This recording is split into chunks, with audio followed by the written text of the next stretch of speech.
mean Chris was wrong? Chris is wrong? I thought we had counted.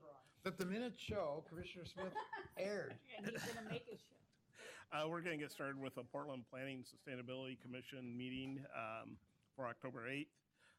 Our agenda today is order of business, items of interest from the commissioners. We'll have a consent agenda item, consideration of minutes from the September 24th meeting. And then we'll have a briefing of the comp plan update by Eric. And this is the working draft part 2. And so we'll get started. Items of interest from commissioners. Howard? I, as you know, serve as the chair of the Citizen CIC. I can't think of the initial. Citizen Involvement Committee. I'm sorry. And it calls for at least 2 or 3 of us to serve on that body. And Leilani joined me for the first 3 or 4 years, but has been unable to come lately. So there's a vacancy of at least 1 commissioner position on the CIC, a extraordinarily rewarding group of people. No kidding. It's a great group to get together and get a good feeling of the city in terms of the way they view their neighborhoods. So, Chair Bowe, I hope that we can find someone to at least join me and maybe realistically replace me over time with at least 1 or 2 commissioners that would be steady and consistent in meeting. They meet once a quarter at this point for 2 hours, 8 to 10 in the morning. That to be determined. We've also met at noon. But anyway, it's about a 2 to 5 hour commitment every quarter. Okay, thank you. Other items of interest? I would point out that Thursday we have a working session with council at 2:30 at council chambers, and that will be an official meeting with council. Just an observation, having had the good fortune of spending a fair amount of time in Europe over the last month. It was interesting. I got back, and one of the first things I saw, well, I think I've dropped my subscription to the Oregonian, were letters for the editor related to Tower Envy. And it is interesting to think about all the cities, Paris, Barcelona, whatever, where there's incredible density, but none of the buildings, for the most part, are over 8 stories. And it's just an interesting urban design issue, I think, that you can accommodate huge amounts of density. Although I will say, even though Paris has great parks, they don't have a lot of natural areas or so forth. But anyway, just an observation. It was just interesting. That was the very first thing I saw, and having been thinking about density, urban density and design, and those fabulous buildings throughout Paris that are 8 stories. Yeah, yeah. There are tall buildings in Paris. There are, but not many. And not on the inner city. Right. Yeah, well, Yeah. It's a real zoning issue around height in the inner city of Paris. there is. Yeah. Other As items? I said, just an observation. Just an observation. Also observing the tall buildings as well. I had trouble finding them. Other items of interest? Susan? I had 5. You've taken 2 already. So one was to get, hopefully to encourage someone to join Howard on the Community Involvement Committee. Second was to remind you all that on Thursday at 2:30 that we are having a work session with City Council on West Staten Island. The plan is for me to do a very brief introduction and to introduce all of you who are there. Also that then Eric will do a probably 10-minute-ish presentation on the issues and on the key issues that are still we think are the most controversial still. Kat, Mike, and Andre will provide a few minutes each of their reflections on how the decision was made and their perspectives on the decision. And then mostly we'll just be fielding questions. So that's kind of the run of show for the event. Another item is Dawn has offered to be the Planning and Sustainability commission member to the Southeast Quadrant Stakeholder Advisory Committee, so I just wanted to thank him for doing that. We're reviewing applications right now for membership on that committee, and it will start next month and continue on for about 15 or 16 months. I think that's it. The other thing is just because we're doubling up on meetings this week, we won't have a meeting October 22nd. October 22nd meeting will be canceled. And then I asked Joe to come up and just briefly talk a little bit about the DLCD or LCDC hearing that was a couple weeks ago, and where they ruled on our economic opportunity analysis work, and just wanted to give you an update on that. Great. You want to go first? Well, your reference to the meeting we're having with, or the work session with City Council sounded awfully like a kind of it's an optional thing for other commissioners to be there, and I think it's really critical. I was asked to add some comments or make some comments about environmental issues and public health.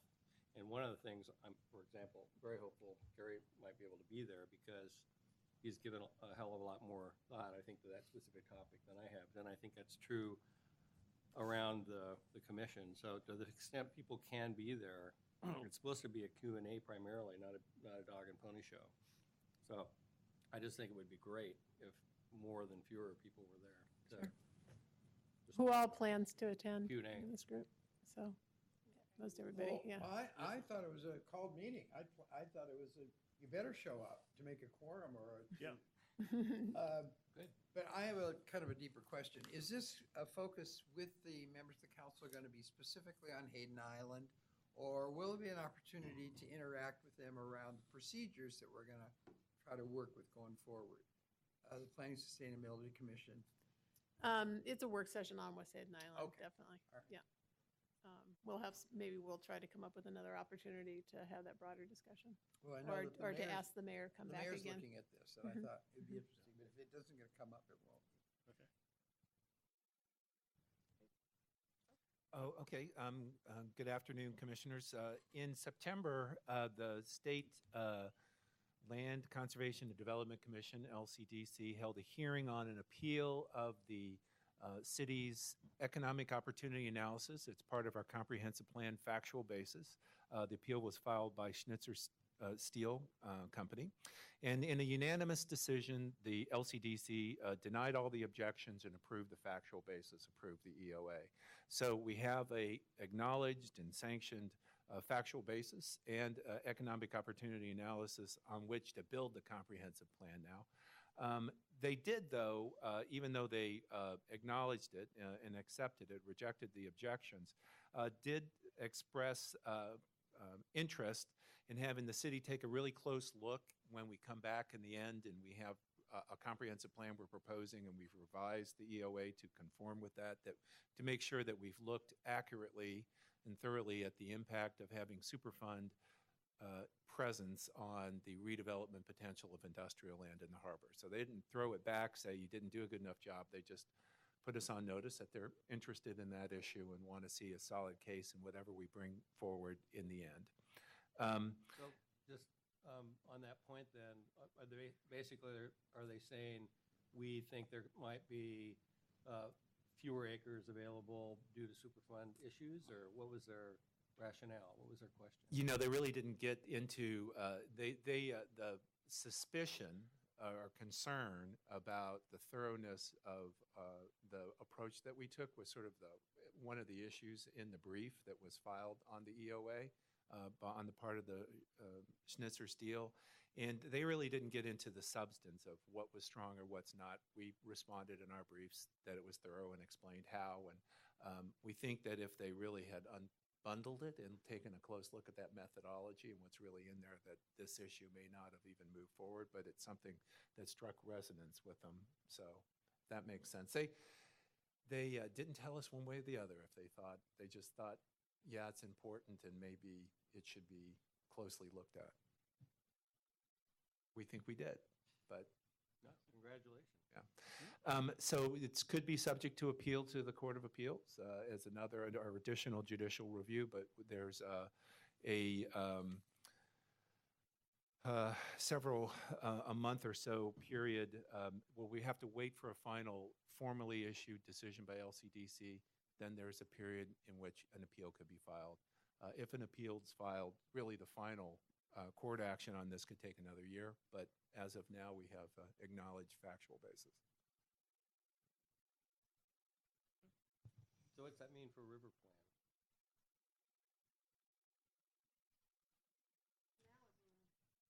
Nothing yet. I mean, Right, but- until we get comp plan through. Once we have comp plan completed, then we can go back into the discussion. So at this point, I don't think it has a reflection one way or another. But what it means is that we have an accepted EOA. So we have the sort of the solid data foundation on which to then go back in and evaluate whatever we come up with eventually as Greenway Code and River Plan ordinance, how it affects, you know, the deficit or lack or surplus of industrial harbor land. So we have what we need to, you know, factually to proceed with some policy choices. So we're ready to go into the policy choice realm with this. And we're also sort of working through at a bigger scale those issues in the comp plan, as you know. And with the comp plan, that's the other big piece of the puzzle is you need to know how we've dealt with it throughout the city before you can do the math in the river. Right. One more step towards being able to resolve that. So was this the last piece, the factual basis, or are there others still pending? That was it.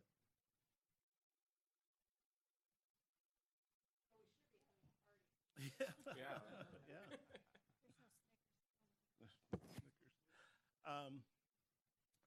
Any other items? I would just emphasize what Mike talked about earlier. This is a great opportunity with West Hayden Island for us to really interact with council and express our views and our concerns about what we heard, how we got to our decision, and really talk to them kind of openly about our decision and what we heard and why we ended up where we ended up. So encourage all of you to come. I know, Michelle, you can't be there, Right.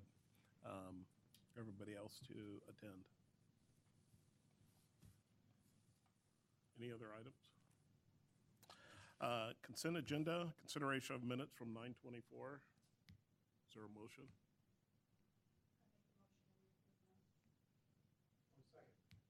Moved and seconded. All in favor? Those pass. Comprehensive plan update, working draft part 2. Eric?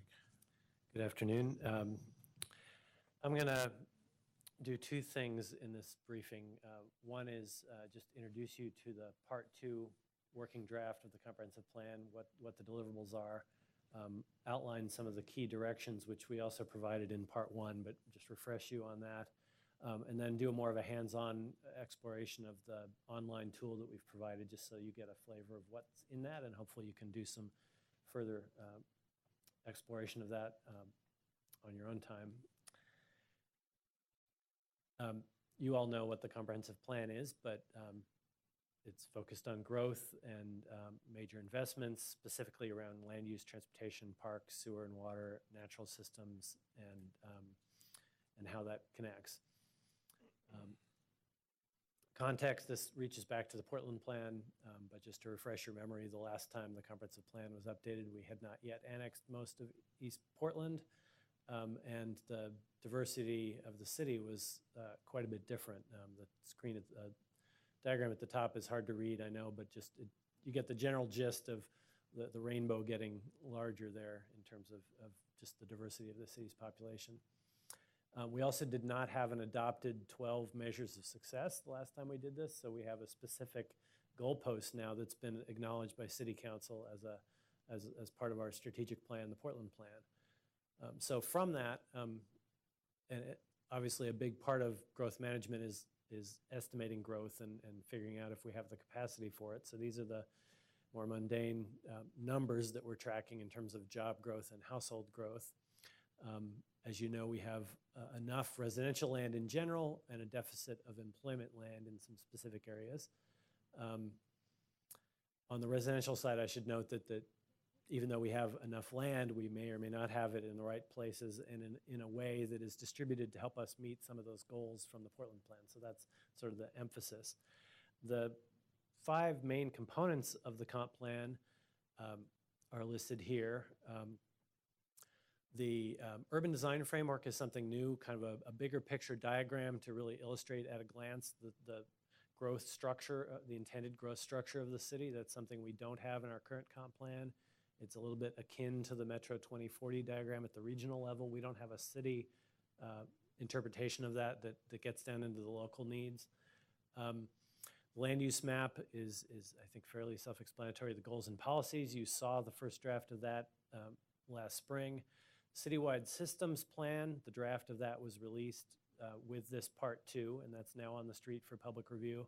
And then the transportation system plan could be characterized as a subset of the system plan, but because in Oregon we do a lot of land use and transportation coordination, it is thick enough to stand on its own. A first draft of that is not in the draft right now. There are some placeholders in the citywide system plan, but we do have the first draft, or the starting place for the project list, embedded in the map app, and I'll show you that in a minute. This is a process diagram. Versions of this you've seen before, but a couple points to make. One is that at the top of the screen, the Portland plan and the background reports came before this, obviously, and after this will be implementation projects that get down into zoning and code. We're not there yet. In the middle of the screen are the 2 parts of the first draft, part 1 being the policies, part 2 now being the system plan and the initial mapping conversation. So there's not a draft land use map in this draft yet, but there are the building blocks to show our work and be transparent about how we're assembling those proposals for actual land use changes. So that's what's in this. We're aiming to bring these 2 parts together by spring of 2014 in a consolidated proposed draft that would be the opening discussion in your forum here to actually invite the public in for testimony about that draft. So at this point, I'm going to take a slight sideshow into the app and just show you a little bit about that. Yes. Were the percentages, I saw 30%, 60%, that's like, you're that far toward the final language, or what was that? Yeah, we needed some way to convey to the public in terms of evolution of the plan from we just put this on a napkin yesterday to we're about to print. That's the spectrum, and the last draft with some of this we were at 30%. Some of it is moving to 60% now, and it obviously won't get to 90% until you've worked through it. So it's a general number, not precise. So I'm going to stop the PowerPoint for a second and go into the application. I should have brought a mouse to this. Let's see, do we have Chrome on here, Julie? Okay, well, I'll work with Explorer, and it should work. Oh, cool. A mouse will be very helpful.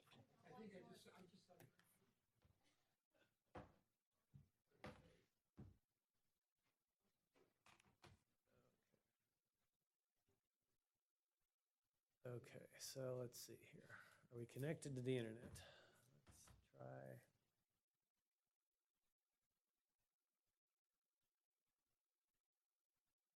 This will be a short demonstration if we can't get the internet in this room.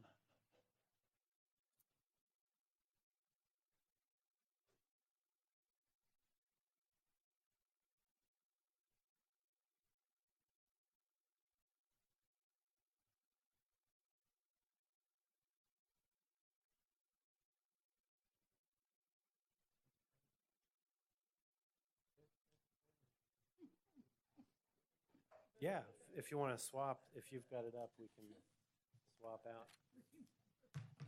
Sorry for the delay. Bear with me for just a minute. Yeah, that's fine. We can figure that out.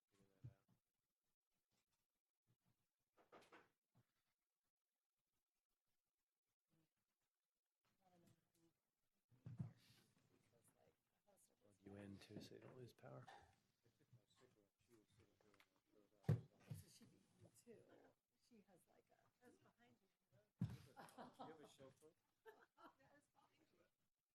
Okay. So, okay, I'm back.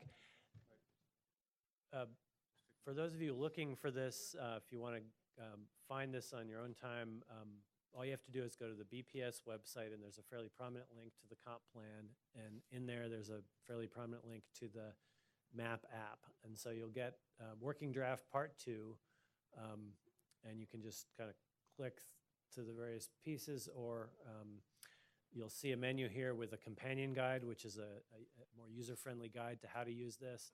And then there's a map app link, as well as links to the system plan and other feedback mechanisms. So I'm going to go to the app, and what happens when you do that is you'll see a little spinning dial there for a minute, and you'll get to this splash screen. And this is designed as just a introduction, and there's a link here back to the user guide again, because this is a curated tool that gives you some clues about what kinds of information you can see and how you can use it. I'm going to skip that and go right into the app. There's also a video tutorial, which you can watch. I'm not going to do that right now. When you turn it on, you'll get a map of the city, and there's a couple pieces of the screen real estate here. You'll get a list on the left-hand side, which you can swipe up and down to get to other layers. And there's several lists. There's the discussion layers, background layers, and then there's actually another category of working drafts, if you click that, which has a little bit more information about bundles of these things that have been kind of pre-bundled. So I'm going to start just by illustrating what you can do. Click the off button to turn something on, and that turns on a layer of information that's embedded here. In this example, I just turned on the draft map of centers. So this gives you either town centers, the central city, regional center, town center, or neighborhood center proposals that are on the map. Similarly, you can turn on the corridor draft, so you can see there neighborhood corridors and civic corridors. From the policy draft, it gives you a geographic translation of how those are labeled. Deeper into this, you can turn on other layers like employment, that gives you information about the employment policy aspects in a geographic way. You can turn on transit, which gives you different layers of projects and the geography of some of the different layers of either existing or intended transit lines. City greenways. What's existing today versus kind of being proposed? You can go into whatever layer you have on, you can turn on this legend button.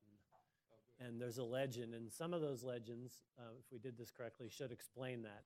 Some of the things on here are all new, and some of them are a mix of existing and proposed. Like, for example, transit. Obviously, there are some existing high-capacity transit lines, and then there are some proposed, either Barber or Powell Division. So you should be able to parse that out by looking at the legend. So, for example, on the centers, are they all new? The centers, what we did there, because there's several ways you might interpret existing or new, we characterized the center as existing as if it already de facto existed on the ground in some measurable way, or was already in an adopted plan or a series of plans. New is, in this layer, pretty much something that we're first floating with this plan, and so there isn't much, in the centers map, there's not much specifically labeled as new, because most of these have already been discussed as areas of importance. Now, for example, though, this doesn't exactly match the existing Regional 2040 plan, in the sense that there are two large circles on this map that aren't in the 2040 plan, but they are circling sort of de facto centers that exist in Portland's land use code in the zoning. If you quantify the amount of growth that is allowed there, it's comparable to that kind of level of the center. So it's a little bit complicated. Okay. So that's the general navigation tool. This has gotten a little bit of press already since we released it, particularly I think I should note, I just clicked the word transportation instead of the on-off button, and what that did is brought up a narrative that is underlying that. So if you do that, you can click back to map and get back to the map, or you can use this tool to learn about the layers and read about how we might use those layers. But back to the transportation one. The transportation, park, sewer, and water and stormwater ones are specifically tied to the system plan in that we've given the geography of all the projects on the project list, essentially, as they exist right now. And I want to be clear that this is a starting point, not the end proposal. We're not yet to the proposed draft. So, for example, with transportation, what this really means is this is a translation of the existing transportation system plan and the geography of those projects. It may or may not reflect all of our thinking for the new comprehensive plan yet. It's really the starting point for that conversation. It doesn't yet include things like what projects we might need to make a particular center happen if we're adding a center. It doesn't yet include all the elements of the new bike plan or streetcar system plan, or even some of the high-capacity transit planning that you've been involved with. It's, again, just the starting point for that existing project list, and there'll be further public discussion of how this map evolves, whether it's for transportation or for the parks element of this or the sewer and water elements of this. All those project list layers will evolve as we try and integrate this plan more tightly together. So this is the existing transportation systems plan, correct? Minus the projects that we think are already done. Okay. So it's sort of a first starting point for building the updated list. And then for water and sewer and parks, it's the same? Same thing in theory. Okay. Mike?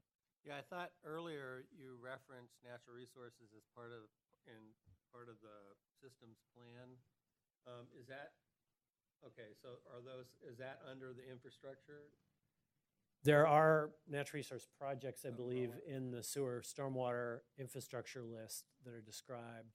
And then we also have this urban habitat layers, which is a more citywide diagrammatic abstraction of some of our natural resource goals.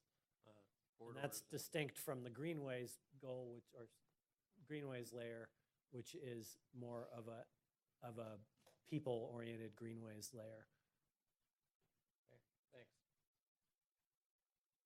So that's the discussion layers element. Now, what you can also do then is the background layers give you a whole bunch of information from our background reports that, and this is not the exhaustive list. We only have, I think, 80 layers in this map app, and there's probably another 100 lurking back there. So we had to cut it off somewhere for usability's sake. But for example, you can turn on the vulnerable populations map from the census data and then be able to use this and say, okay, how does our greenways map relate to vulnerable populations? Or how does our centers map relate to vulnerable populations? And that's part of this conversation we're trying to have at this step is how do our proposals relate to some of the underlying data that we uncovered in the Portland plan and the background reports? So that's the background layers. And then you can also go to the what I would describe as a more bundled working maps set, and then turn on a whole collection of layers at once. So this is what the urban design framework map looks like when you bring all of its components together, and there's a description of that. Or what a lot of people will start wanting to talk about is this is the bundled package of areas where there are likely to be land use changes coming out of the comp plan. So getting down into how might this affect zoning. And then there's a final layer here, or it's actually not the final, of land use requests. And this is, you have to zoom in to be able to see these better because there are a lot of small dots. But public requests we've received from other people about wanting their land use changed as part of this comp plan. And these are unfiltered, not vetted, but it's a way to be transparent with who's asking for what. And then future study are some bubbles on the map identifying issues we're aware of that are probably follow-up to the new comp plan or future refinement plans. So In some cases, it's, for example, the idea that we may want to do a corridor plan in a particular part of town as a follow-up to this. Whether this is the right map of follow-up, we don't know yet, but it's a place to put our thinking on that. So that's the overall structure.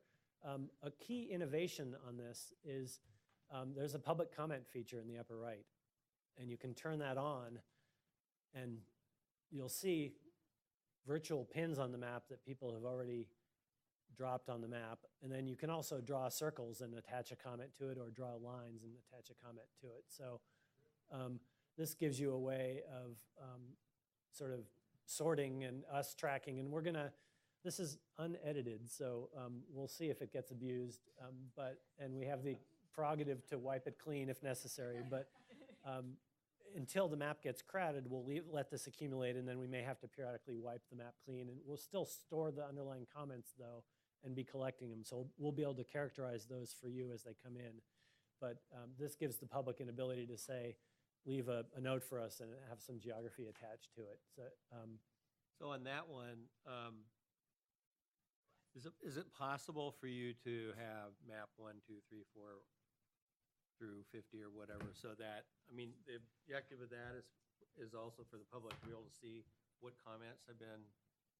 See each other's comments, but then each of the comments will be related to whatever layers were up on the map at the time they made the comment. So Right. if you want to make a comment about transit, you have the transit layer up, click a dot, and the data will be stored, and it will say to us when we get it on the back end, this comment was made with these layers on the map, and they made it here. So you can comment about specific geography, or you can comment about something that's not on our map too.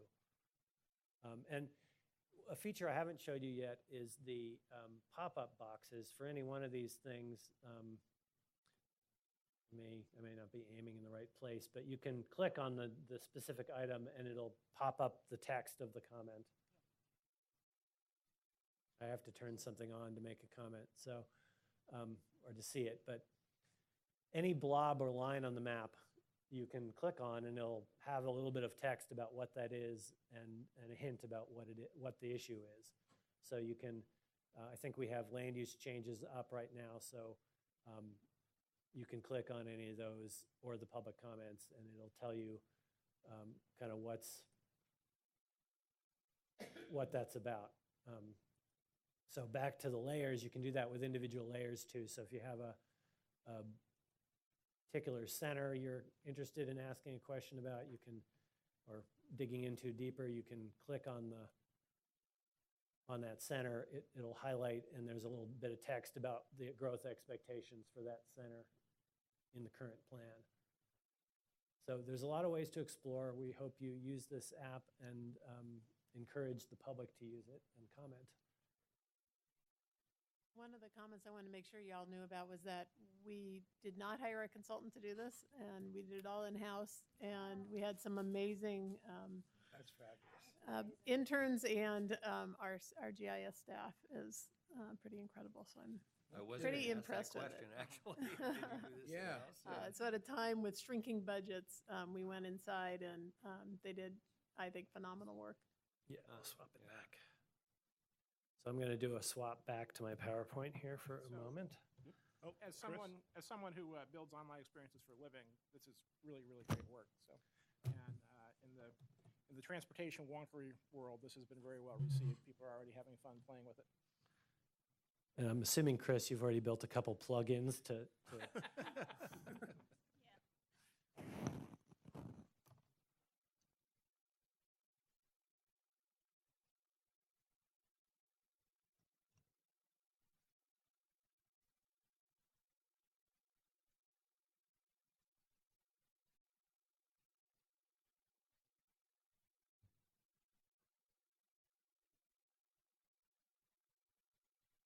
Okay, so now talk a little bit about what we're trying to portray in these maps and with the plan. These are the 5 key directions we've described in the companion guide that goes with this. And it's an attempt to just point the public at some of the key issues we're trying to resolve with these policy changes and with the map changes that we're putting out there. One is to build on the Portland plan, working on creation of healthy, connected neighborhoods, growing in centers and corridors. A second is to look at land and infrastructure for development, and embedded in that is some of the land supply issues, but also whether we have the supporting infrastructure plans that align with those land use issues. Connecting habitats and building green infrastructure is a big theme throughout. Making strategic investments, this goes back to sort of implementing the Portland plan again. And then resiliency, preparing for climate change, earthquakes, other natural hazards is a thread that goes through a lot of these changes. So this is a sort of a translation from the Portland plan, big items, into what really that means in the land use and infrastructure world. I'm not going to go through these in a lot of detail because I think you're all familiar with them, but I just want to give you an overview of how we're presenting this.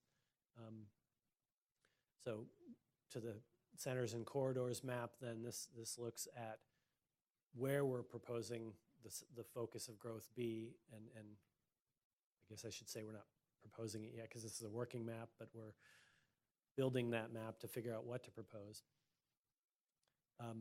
And as you know, there are different types of centers and corridors, so we're trying to get a handle on what does it mean to be the central city versus a regional center versus a town center or neighborhood corridor, and what does that choice imply about future investments or expectations for growth?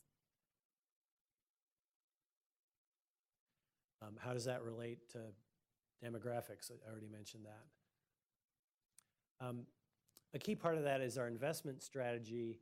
And this is an interesting diagram that each circle is one of those neighborhood or town centers. And there are two axes here. One is population in 2035. So that gets at how many people are being served and what are the growth needs in a particular area. On the right-hand side are the centers that are growing or are already larger. On the left-hand side are some of the more smaller centers. And then the vertical axis is need, and the way we defined that here was infrastructure investment shortfalls and gaps. So an area that had complete sidewalks and already had many elements of the complete neighborhood would be lower on that need spectrum. Areas that had a lot of gaps in terms of completeness, either infrastructure or sort of complete neighborhoodness, were higher on that. And then the two colors of dots, the dark green dots are those with a high percentage of vulnerable populations, as was defined by the gentrification study work that we did. So it gives you a sense of how we might think about an investment strategy. And we don't know what the right answer is yet, but you could pose an investment strategy from this, assuming that you don't have enough money to make all of these neighborhoods complete communities and fully close all the gaps in the next 25 years, but what is our prioritization within the money we do have, and how do we look at that? This is one way you could look at that. So on the upper right-hand corner are the centers with high growth and high need.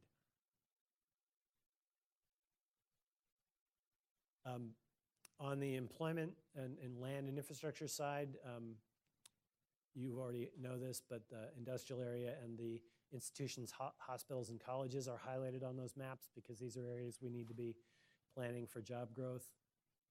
And this is the geography of that question.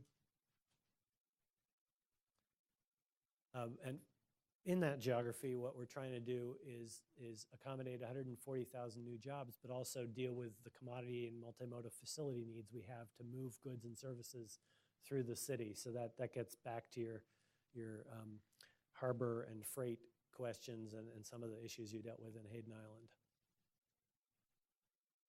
Island. We have a strategy proposed in its skeleton form in this document, which is a mix of different strategies. We aren't really picking one. We're saying all of the above, and here's the different ways we can affect the balance sheet for employment land, either investing in infrastructure, reinvesting in brownfields, increasing employment land in East Portland, intensifying the use of existing land, and then new industrial areas. There are a couple things on the table, including some of the conversations that have recently gone to City Council around golf courses. And then obviously the West Hayden Island question is in that mix as well. At the bottom, balance persistent land use conflicts. What that means is deal with the neighborhood conflicts that arise when you have institutional campus growth and employment areas in neighborhoods, and then also the environmental industrial land conflicts that have been persistent through a lot of these conversations. Throughout this, then the maintaining, improving environmental health and quality, urban habitat corridors, city greenways, and bringing nature into the built environment. This is something that wasn't in the 1980 comp plan. We kind of treated the environment and the built environment as separate spaces that had to be delineated, and that's a departure in this plan. These aren't new policies, but they're not integrated to the current comp plan.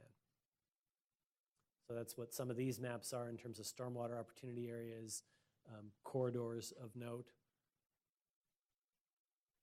Reducing disparities and equity through infrastructure investments. So that means all infrastructure and looking for ways that we are addressing that. I'm not going to go through the full system plan here. We've done a separate PowerPoint on that with you, I think, but you know what the elements of infrastructure are from that plan are listed here. Some of the core issues aside from equity are system maintenance deficiencies and future planning, how to balance those all together. And some of the strategic diagram I showed earlier may also be applicable to this question. Some of the infrastructure, I think this was a definition that came out of the infrastructure PEG work, which was what do we mean by infrastructure equity? And then showing you some of those other infrastructure need maps. This was the transportation map I showed you earlier. This is, I think, the parks map. These are overlaid with some of the vulnerable population maps. And an emerging strategy around equity and infrastructure related to filling in gaps, growing in areas that have high levels of service, and then looking at our specific decisions one at a time through kind of an equity lens, and what does that mean? So, Eric, just a question, back to that slide, right there. So if you're making investments to fill gaps in service and you grow in areas that have high levels of service, it seems that there's another question of the needs of the service, the needs of the community relative to the service that goes back to the other slide of high need. Yeah, exactly. Growth. There's a potential conflict here in these first two, and we're trying to reconcile that by the diagram we showed you earlier, which is there is an overlap of high need and high growth, and that's probably your starting point. Oh, okay. I just maybe wanted to confirm that I saw seeing a conflict. Yeah.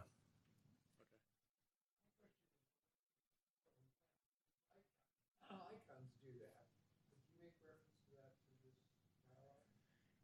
Yeah, this is explicitly linked back to some of the strategies in the Portland plan. We're trying not to invent new icons or really do that, but These work. I think we're just trying to simplify it to what this really means for land use and infrastructure and break it down that way now. So it should all be very recognizable from the Portland plan.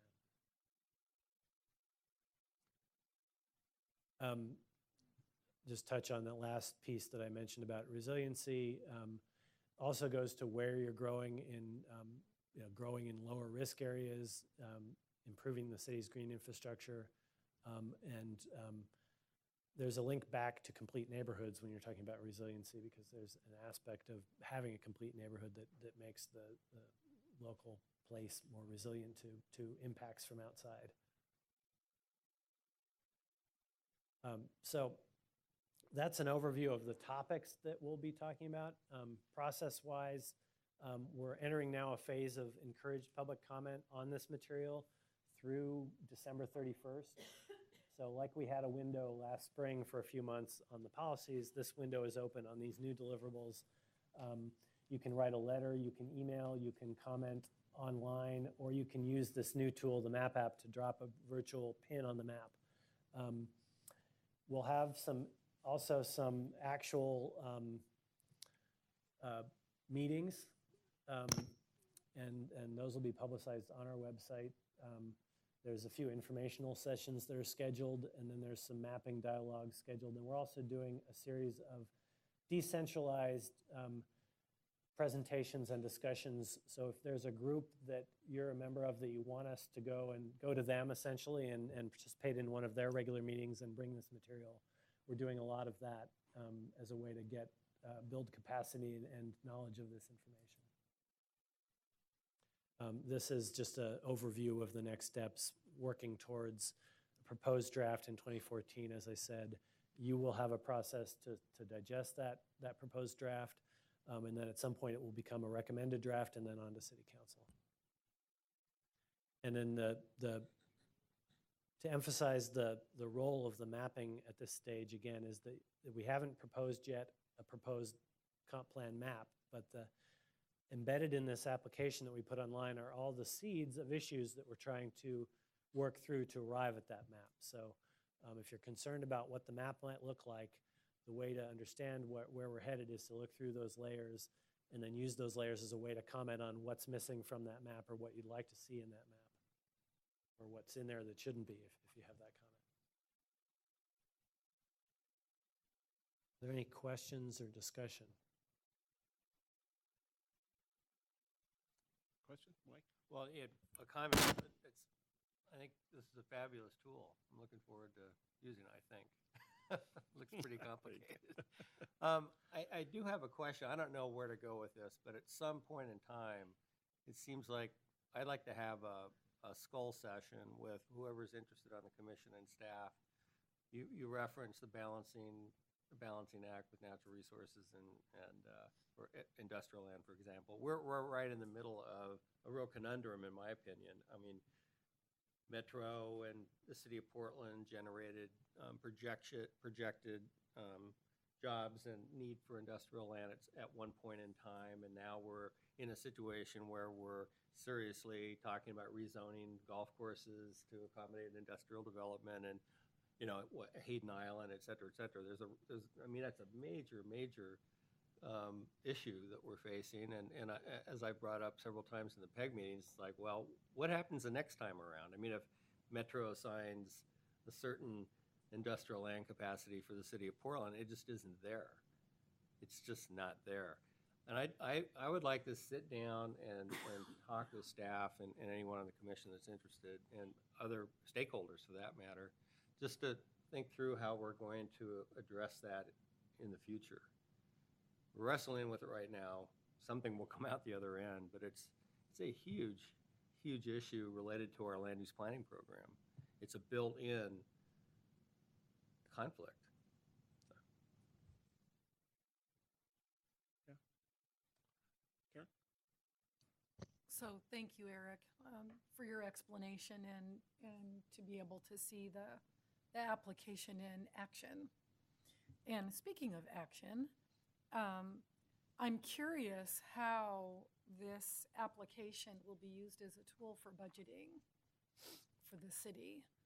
Will this, as you overlay these different things and you see where vulnerable populations are and where, particularly in the form that Andre referenced about a population in needs, how this tool will be used as a way to provide equity across the city of Portland?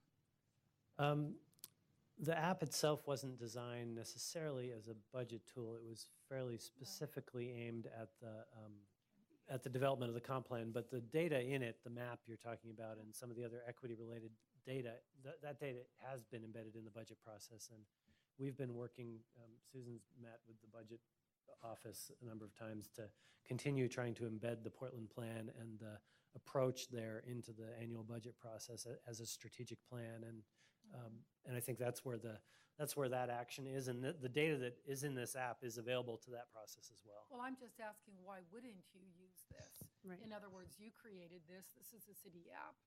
And so I'm just suggesting that it doesn't have to have one purpose, or even its original purpose as the only purpose, that if you were to then, after you do the budgeting in the different areas, why you couldn't overlay that into this map so that the city itself could see where its investments are being played out. Yeah, I'm the, just thinking out loud. If the same that was an approach to this app could be definitely used That's that what way. I'm We're not responsible for that, but it could be. So interestingly enough, I have been talking to the new budget officer who now has his own department separate from the finance office. And we're meeting with the mayor together this week to talk about how we use the Portland Plan 12 Measures of Success as a core of the budget for the coming years. And part of the discussion will be, to get to your question, Karen, is will this council want to continue to look at equity mapping in terms of where our services being received in different parts of the city? And it's my understanding that they want to continue to do that. And so these maps will be used in that way, in that they came from the Bureau's infrastructure people in terms of being able to map where things are now and where they plan to make infrastructure investments in the future. So, Well, think about how transparent this is to the public. If you are looking for that. Right. This is scientific, so it's not just people talking. You can actually go to the application, maybe call up a bureau budget. I'm not suggesting you have to do more work on this. I'm just saying the way my mind works. I would want to call up something, look at a particular budget, and look at how it overlays the things that the city is now mapping and saying is important. I think it kind of gives you proof as to where your investments are going. I think in it's a great social idea. equity lens.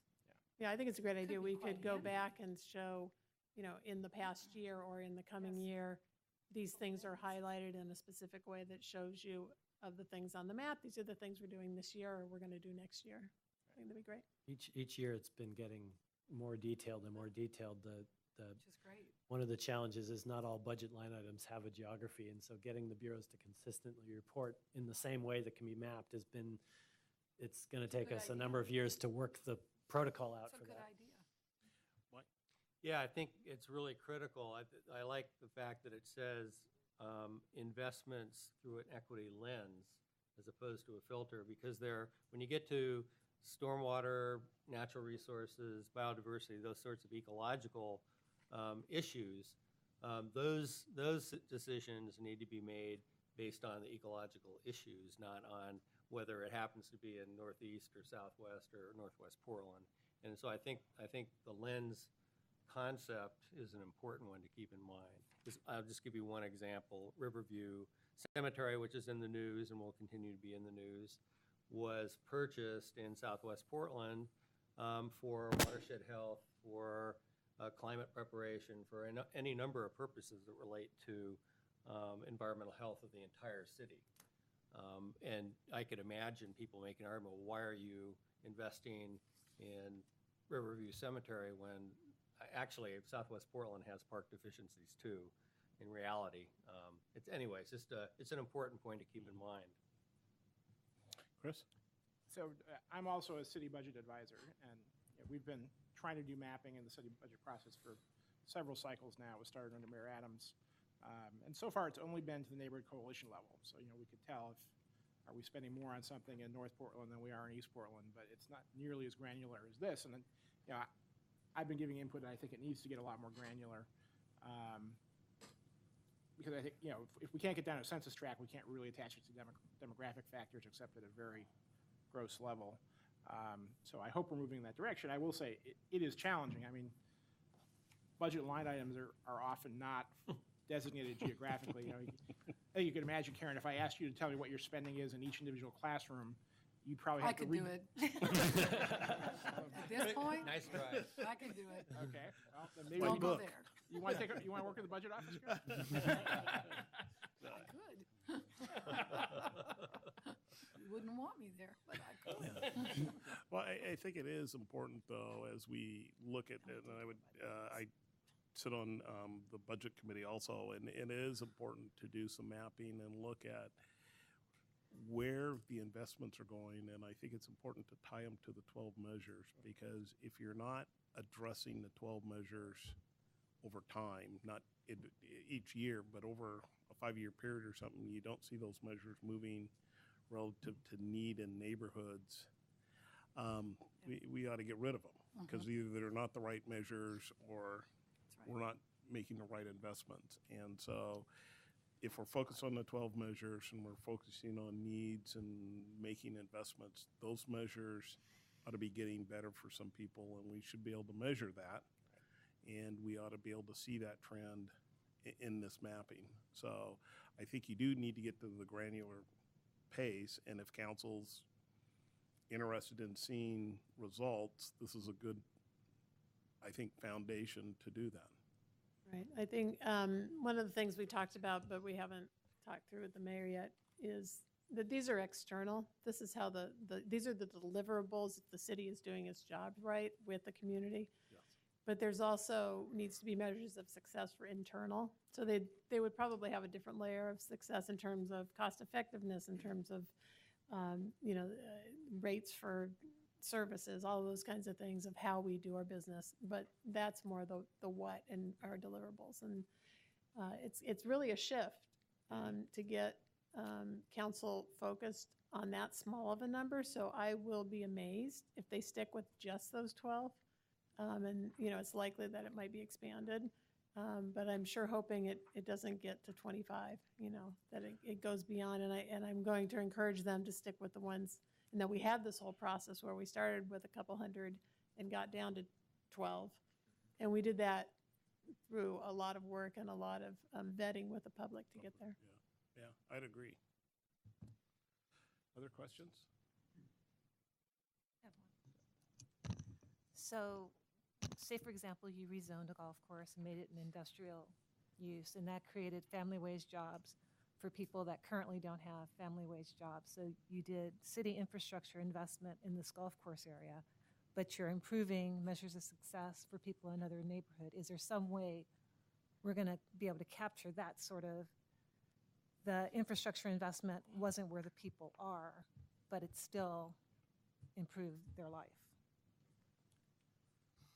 I think that's some of the complexity Chris and Mike were getting at with what they said too, was that it is tough to tie it sometimes, and the geography of the expense doesn't always do the geography of the impact. And an example of that is that we really have we have a geography of demographics that I showed you there, which is where people live, but we also have those same people who hopefully, if many of them have jobs, and they also have a geography of where they work, and that's not mapped up there, and that's another piece of this. So it's complicated because people don't stay in one place. Well, I also see we had this conversation in putting the Portland map together, and the neighborhoods and the 20-minute neighborhoods that always came up. And some of the comments I remember was people were frustrated that the resources would go to the city center. They would go to downtown or Northwest. And I think that a lot of times there wasn't an appreciation that Portland needs to have a vibrant downtown. Every city needs to have a vibrant downtown to bring in investment and jobs and stormwater dollars for everything. You need a strong city core. And it was interesting to see the neighborhoods and to see the great need in city center. I wouldn't want the importance of downtown Portland and all the work we've done in the core to get lost because there's going to be a battle for needs in the exterior of the city. And I don't know where that conversation takes place, because I think it's so critical for Portland to have a vibrant downtown. And I don't know where we have that conversation, but I don't want that to get lost in the fight over needs. I do think we've identified two key issues that you're going to be talking about when you're working on adoption of the comprehensive plan. And one is the industrial lands, environmental land, mitigation needs for environmental needs. And that conflict over the use of the land, which hasn't quite come to a point, but is as close to the line as we could get. For this time, we hope to be able to make it through this time, but the issues that Mike's brought up are very real. And then the other issue is the one that I know Andre and I have talked about, and others, about where do you put limited resources for housing, for transportation, for other things, when there is this real need in many parts of the city, and especially for certain populations that are more vulnerable. And at the same time, they may or may not be the places that are growing. And Eric just put the map back up there, which I know we've shown this twice now. We showed this at, maybe it was the last meeting. And I think having it begins to really focus up in that upper right-hand quadrant there of the places that are both major need, but also major growth. And It's a wonderful. well, it is, but it also is a hard one, because if your circle's not there, you're going to wonder, well, what about me? And it doesn't mean that you don't get served. It just means that you need to look at the resources and decide if what you're trying to do. Yeah, and for me, I mean, I've lived in so many places. I've been to Detroit, and I know that's the extreme, but I think that we want to be able to look at this and really balance. We're all commissioners. We all live in different parts of the city, but we have to have, in my opinion, a vibrant city where people want to come to Portland. And sometimes that starts in the downtown area, and you don't neglect the gateway neighborhood, Lents, any other areas of need. I just think that there has to be a reality balance between those two. You want to attract people. You don't want people to feel like, well, I'm not going to go there. We don't have that problem right now, so some of you are thinking she's crazy. We don't, but we never want to have that problem. And I think that's going to be an interesting conversation.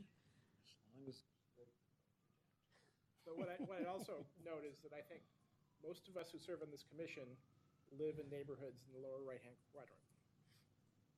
Sorry, I didn't hear that. Most of us who serve on this commission live in neighborhoods on the lower right-hand quadrant. But some of us see some really opportunities in the upper right-hand quadrant that really speak to, with all due respect, Irma, the common good, the best for the whole city and where the city should grow. I don't want to single out one, but I will. Gateway is the nexus of every transportation core in the world. Why wouldn't you want to look at that as an opportunity, a real opportunity? However, I don't want to get into the discussion. I want to just say that we have varying views, but I think we all need to work for the common good of the city.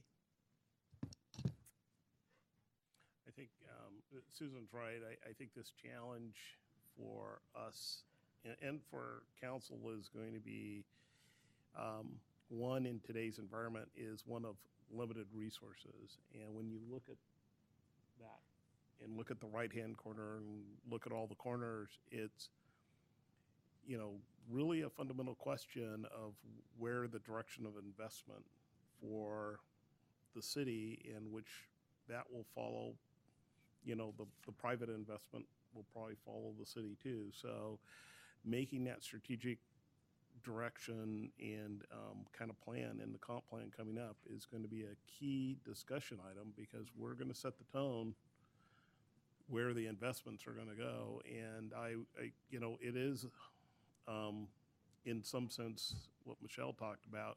It may be you make an investment somewhere, but the idea is to get people from another area to be able to work there or get a higher income or some prosperity. And how you can guess that in the future is, I'm not sure how you map and get that, but we have to think about that in terms of the complexity of investment and fairness. Because, you know, the complaint out in East County is it's all downtown, you know, and everybody feels they didn't get enough, whether you're downtown or East County or whatever neighborhood you're in. So, but there is a fairness issue to this in the future, and there is growth implications for the city. And I think, you know, I don't want to be misunderstood. I wasn't projecting a competition between the east side and west side. That's how the neighborhoods always perceive it. Yeah. And I think that we are commissioners. We've listened to the testimony. We have our heart. It's exactly as what Howard just said. We know where the equities are. I am raising the issue because I think there's going to be great opportunities for the east side and the west side. And I think that we're in the best position from all the testimony we've heard to make the intelligent decisions of where is there going to be a neighborhood changing decision. If we put this here, it's going to have not only the implications of a grocery store and the infrastructure, it is just going to change the lives of all these children that live in this neighborhood. And that could be by one decision of a grocery store. And there could be another neighborhood that needs, you know, X.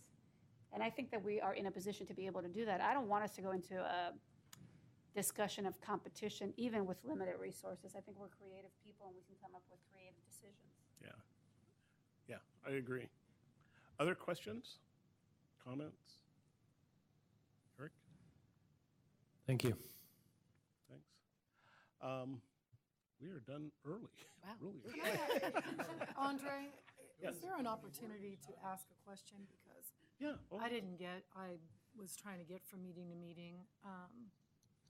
I wanted to ask Susan, we had a presentation 2 weeks ago, but with the housing strategy, and I don't know if I have which of the 3 topics I have correctly, but there was a difficulty and a semantic issue when we were having a presentation that concerned me. And it was the difference between the word opportunity and amenity in one of the presentations around either housing or gentrification. It was all kind of muddled together. I wanted to know, was there any plans to try to correct that issue, or is that just kind of the way it is? We decided that we'd just leave it alone, only because it's been out there, and although you and I seem to have trouble with understanding it, I keep doing the same thing. It seems to be broadly understood, and there doesn't seem to be as much confusion, so we've kind of left it alone. I think it's unfortunate, and I'll just go on record by saying I think that when you show a map or a graph that says that the opportunities are low in East Portland, I think that that's a wrong message for the city Okay. to give.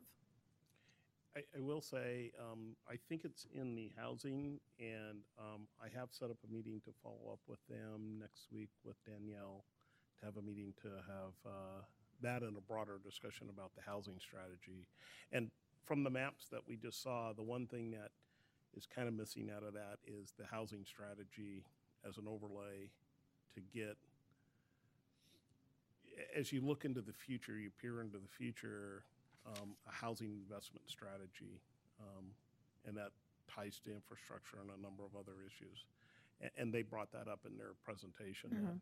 That, there's a tie there. So, but I don't think it's a missing. It's just they have their own maps, and you have to go somewhere else to see their housing strategy. But I am going to talk to them about that very Good. language, and I believe you're invited, Karen. Oh, goody. It should be on your calendar. You'll just have to tell me when I'm. Thank you, and I think we're adjourned. Thank you. You know, Michelle. Yep. I was gonna bring up